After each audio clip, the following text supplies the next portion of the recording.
बिस्मिल्लाहिर्रहमानिर्रहीम, अस्सलाम वालेकुम जी। मैं नजमुल हसन बाजवा हूं। नाज़रीन किराम, जस्टिस काजी फायज ईसा कल इस वक्त जब मैं ये वीडियो रिकॉर्ड कर रहा हूं तो तकरीबन इसी टाइम जो है वो पार्लियामेंट के अंदर यहां पर जो है ना वो आए थे।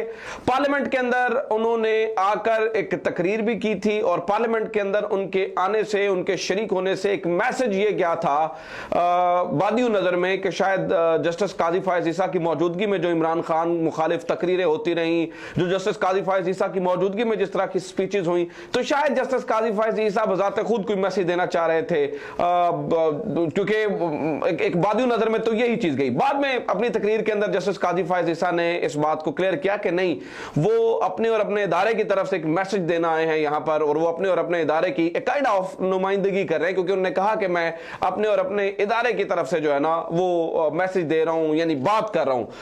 अब कल से लेकर अब तक तकरीबन 12 घंटे 24 घंटे जो है ना वो गुजर चुके हैं। कल से लेकर अब तक 24 घंटे गुजर चुके हैं और इन 24 घंटों में पुलों के नीचे से बहुत सा पानी जो है ना वो बह चुका है। कल का दिन जस्टिस काजी फायज ईसा का था, आज का दिन चीफ जस्टिस उमर अता बंदयाल का है। कल के दिन जो जस्टिस काजी फायज ईसा साहब ने करना था उन्होंने कर लिया, आज चीफ जस्टिस उमर अता बंदयाल ने जो करना था वो उन्होंने कर दिया। और आज का दिन जो है वो जिस तरह की स्टेटमेंट्स और जिस तरह की चीजें आई हैं वो मुझे लगता है कि जस्टिस काजी फायज ईसा कल पार्लियामेंट में जाकर उन्होंने जो है ना वो गलती की थी। आज वाज़े तौर पर कह दिया गया है कि जस्टिस काजी फायज ईसा सुप्रीम कोर्ट के नुमाइंदे नहीं थे। ये खबर जो है ना वो चलवा दी गई है, चीफ जस्टिस ने अपनी ताकत भी दिखा दी है। लेकिन इंटरेस्टिंग चीज ये है जो मजीद पता चली है कि आखिरी लम्हे तक चीफ अपना काजी फायज ईसा को जो है ना वो कोई रोकता रहा, और वो कोई और नहीं रोकता रहा बल्कि उनके बड़े करीबी लोग जो है ना वो रोकते रहे। ये पूरी कहानी क्या है, कौन रोकता रहा, जस्टिस काजी फायज ईसा किस तरह से चले गए, चीफ जस्टिस ने किस तरह से जो है ना वो अपनी ताकत दिखाई है, और किस तरह से मैं ये कह रहा हूं कि काजी फायज ईसा को जो है ना वो पार्लियामेंट के अंदर नहीं जाना चाहिए था, उन्हें जाना जो है ना वो महंगा पड़ा। इसके ऊपर तफसीलन बात करेंगे।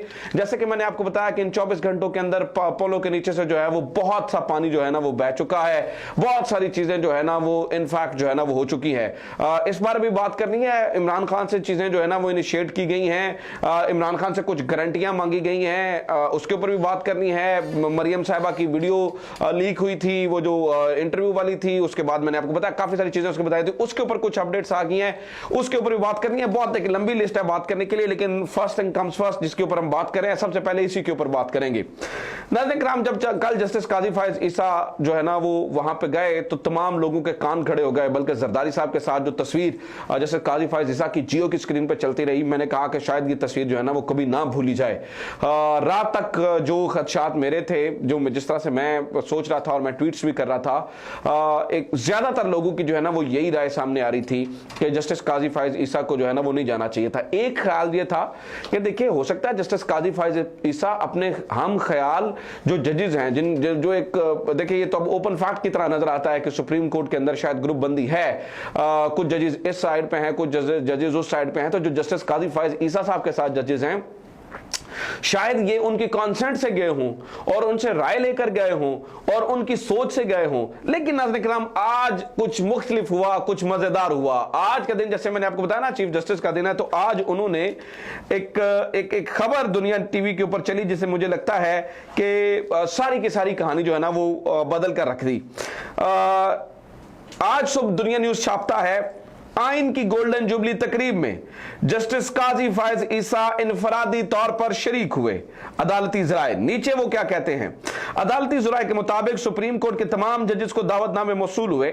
जस्टिस काजी फायज ईसा ने तकरीब में शिरकत से कबल chief justice of Pakistan Umar Ata Bandial को आगाह नहीं किया। अदालती ज़राए ने बताया कि सुप्रीम कोर्ट में को एतमाद में लिए बगैर किसी जज ने तकरीब में इनफरादी तौर पर शिरकत की थी। तकरीब में कोई जज सुप्रीम कोर्ट की बतौर इदारा नुमाइंदगी नहीं कर रहा था।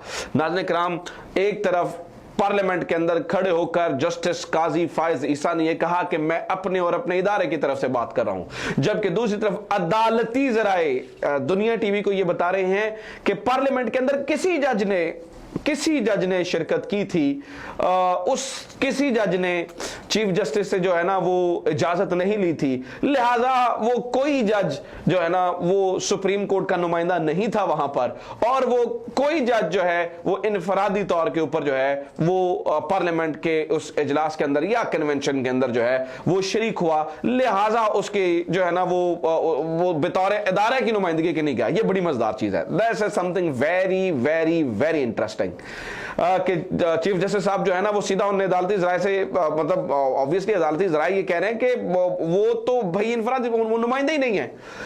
पार्लियामेंट के अंदर जस्टिस काजी फायज ईसा कुछ और कह रहे हैं और यहां से कुछ और खबरें जो है ना वो अदालती जराए से जो है ना वो चल गई। अब इससे जरा इंटरेस्टिंग चीज सुनिए, ज्यादा मजेदार चीज सुनिए। कल रात हम टीवी के ऊपर बैठकर हसनात मलिक ने कुछ और मजेदार चीजें बताई। जैसे कि मैं बता रहा था कि मुझे ये लग रहा था और भी बहुत सारे लोगों को लग रहा था कि अगर जस्टिस काजी फायज ईसा आए हैं तो वो किसी के एतमाद के साथ आए हैं, यानी कि कम से कम अपने जो साथी जजेस हैं वो जो साथ उनके होते हैं उनके एतमाद के साथ आए हैं। तो हसनात मलिक ये कहते हैं कि उनके जो हम ख्याल साथी जजेस हैं उन्होंने जस्टिस काजी फायज ईसा को मशवरा दिया कि इस वक्त माहौल ऐसा नहीं है कि आप पार्लियामेंट के अंदर जाएं, माहौल ऐसा नहीं है कि पार्लियामेंट के इस तरह के कन्वेंशन के अंदर या इजलास के अंदर जो है ना वो शिरकत की जाए। जस्टिस काजी फायज ईसा को आखिरी लम्हे तक रोका जाता रहा, लेकिन जस्टिस काजी फायज ईसा पार्लियामेंट के अंदर जो है वो इजलास के अंदर जो है ना वो उनकी अपने जाती फैसला करके शरीक हो गए और उन्होंने अपने साथी जजेस की ना सुनी। यानी कि इसका मतलब क्या हुआ, तमाम जजेस को जो है ना वो इन्विटेशंस आए। कुल मिलाकर 15 जजेस हैं, जिनमें से 8 ने तो ऑब्वियसली नहीं जाना था क्योंकि वो तस्वर किए जाते हैं chief justice Umar Ata Bandial group के। बाकी 7 जजेस को तो जाना चाहिए था, लेकिन 7 जजेस ने भी नाज़रीन किराम 7 में से 6 जजेस ने जो है ना वो जाने से ना सिर्फ इनकार किया बल्कि इस चीज की मुखालफत की कि नहीं जाना चाहिए, मुखालफत की। लिहाजा आप इस बात को समझिए कि सुप्रीम कोर्ट के 14 जजेस, सुप्रीम कोर्ट के 14 जजेस एक साइड पर थे और जस्टिस काजी फायज ईसा एक साइड पर थे। सुप्रीम कोर्ट के 14 जजेस का ख्याल यह था कि हमें इस इजलास के अंदर किसी भी जज को नहीं जाना चाहिए था, लेकिन जस्टिस काजी फायज ईसा अकेले जा रहे थे। सुप्रीम कोर्ट के 14 जजेस दूसरी लाइन पर खड़े हो गए, जबकि जो जस्टिस काजी फायज ईसा है वो दूसरी लाइन पर खड़े हो गए। इसलिए नाज़रीन किराम, आज जब ये इस तरह खबरें आई हैं दुनिया टीवी पर, अदालती जराए से ये खबर चल रही है कि बतौर नुमाइंदा कोई भी जज ना किसी जज ने शिरकत की है, तो मुझे नहीं लगता कि वो जो 14 जजेस उनमें जो 6 जजेस हैं वो भी जस्टिस काजी फायज ईसा के इस मामले पर जो है ना वो कोई साइड नहीं, क्योंकि वो तो पहले हुज्जत तमाम कर चुके थे कि आपको इस इजलास के अंदर जो है ना वो नहीं जाना चाहिए था। लेकिन मुझे लगता है नाज़रीन किराम, जस्टिस काजी फायज ईसा आप देखें बड़े अक्लमंद हैं, बड़े ऑब्वियसली सुप्रीम कोर्ट के होने वाले चीफ जस्टिस हैं, तो उनकी अक्लमंदी के ऊपर किसी को कोई शक नहीं होना चाहिए। मुझे लगता है कि उन्होंने बहुत सोच समझ कर ये मैसेज दिया और वो गए। और खैर बहरहाल चीज़ें हो रही हैं। आज का दिन चीफ जस्टिस के नाम है, हो सकता है कल के दिन फिर जस्टिस काजी फायज ईसा कुछ करें तो वो जो है ना वो उधर चला जाए, तो स्टोरीज ही हैं। दूसरी नाज़रीन किराम, जल्दी से स्टोरी सुन लें। एक और बड़ी मज़ेदार किस्म की जो है ना वो चीज़ अभी डेवलप हो रही है। वो खबर ये आई है कि पाकिस्तान पीपल्स पार्टी थोड़ी सी एक्टिव हुई है और पाकिस्तान पीपल्स पार्टी ने एक्टिव होकर थोड़ा सा इधर उधर से मामलात को थोड़ा सेटल डाउन करने की कोशिश की है। और वो सेटल डाउन किस तरह से कर रहे हैं, अंदर बैकडोर चैनल से मुज़ाकरात हो रहे हैं, जो कि अभी शुरू हुए थे, फिर डेडलॉक का शिकार हो गए थे। कुछ मुश्तरका दोस्त हैं दोनों तरफ जो मामले को हल करवा रहे हैं, और अब पीपल्स पार्टी ने इनिशिएटिव लिया है, उन मुश्तरका दोस्तों को कहा है कि आप जो है ना वो बात करें। अब इसमें ज्यादा जो ट्रस्ट डेफिसिट है वो गवर्नमेंट की तरफ से है। गवर्नमेंट को लगता है कि इमरान खान शायद हमारी बात नहीं मानेंगे, जो तय कर लेंगे हमारे साथ शायद वो हमारी बात नहीं मानेंगे। लिहाजा क्योंकि उन्हें लगता है कि इमरान खान वीटो कर देते हैं, लिहाजा इमरान खान साहब से और इधर दूसरी तरफ गवर्नमेंट से दोनों तरफ से गारंटीज मांगी गई हैं।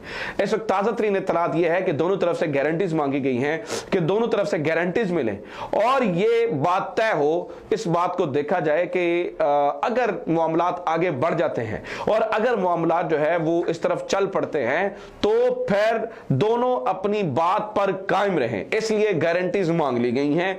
दोनों की तरफ से जो है ना वो गारंटीज दी भी जा रही हैं। पीपल्स पार्टी भी थोड़ी जो है ना वो इनिशिएटिव ले रही है, क्योंकि देखिए नाज़रीन किराम, आज के ही दिन राना सनाउल्लाह साहब की एक स्टेटमेंट आई है। देखें इमरान खान क्यों ना गारंटी मांगे, इनकी बातें सुने और इनकी हरकतें देखें। मिसाल आपको देता हूं आज ही के दिन नाज़रीन किराम, आज ही के दिन जो है ना वो एक चीज हुई है कि राना सनाउल्लाह साहब ने एक स्टेटमेंट दी है कि देखिए इमरान खान को बात करनी पड़ेगी, अगर वो बात नहीं करेंगे तो इंतखाबात हो सकता है अक्टूबर से भी चले जाएं, हो सकता है 8 अक्टूबर को भी ना हो। लिहाजा नाज़रीन किराम इनका दिल ही नहीं है इंतखाबात करवाने का। ना जाने क्यों हमारे आला अदलिया को और वो लोग जिनको जो तनकीद करते फिरते हैं उन्हें राना सनाउल्लाह साहब की स्टेटमेंट्स नजर नहीं आती कि आईनी के मुनाफी जाकर पहले एक असम्बली के और फिर दूसरे आगे जो है ना वो कौमी असम्बली के इंतखाबात को लेट करने की बात की जा रही है, लेकिन वो कोई नहीं। लेकिन असल कहानी ये है नाज़रीन किराम के नून लीग की अपनी फैमिली के अंदर भी तो फूट पड़ी हुई है, अपनी तरफ तो भी तो फूट पड़ी है। क्या करें, मिसाल देता हूं, कल मरियम नवाज साहबा ने मंसूर अली खान के साथ बैठकर कहा कि मैं कोई BMW ऑन नहीं करती। जब मंसूर ने पूछा, वो जो लीक हुई ना वीडियो उसके ऊपर, तो उन्होंने पूछा कि आपकी कोई BMW गाड़ी है, उन्होंने कहा नहीं। फिर बाद में वो मरियम नवाज साहबा BMW गाड़ी के अंदर बैठी हुई नजर आ गई और वो उसकी तस्वीरें चल गई और चीजें जो है ना वो नजर आना शुरू हो गई। जब इस तरह से होना शुरू हो गया तो बहुत सारे लोगों ने तनकीद की। यहीं पर सलमान शहबाज की एंट्री होती है और सलमान शहबाज की एंट्री होकर सलमान शहबाज ऊपर लिखते हैं कीवी कलर कार, यानी कि अपनी बहन को ही ट्रोल कर रहे हैं।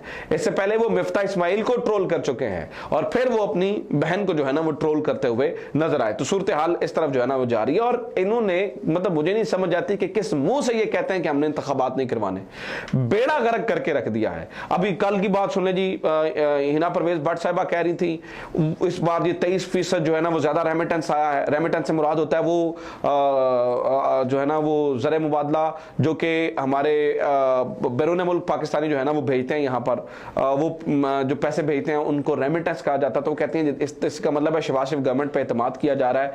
यार अब इन्हें कौन समझाए। मैं देखें हिना परवेज भट्ट साहिबा की इज्जत करता हूँ बतौर खातून, लेकिन देखिए कि इनको कौन समझाए, इनको अलिफ बे नहीं पता चीज़ों का कि क्या कर रहे हैं। अब आप इस बात की अंदाज़ा लगा लीजिए, इस बात का हिसाब लगा लीजिए कि जनाब वो जो इस दफ़ा रेमिटेंस आई है वो रमज़ान की वजह से आई है। हालांकि असल कहानी ये है कि ये आर्टिफिशियल कैप की वजह से ये $2.5 बिलियन का नुकसान कर चुके हैं।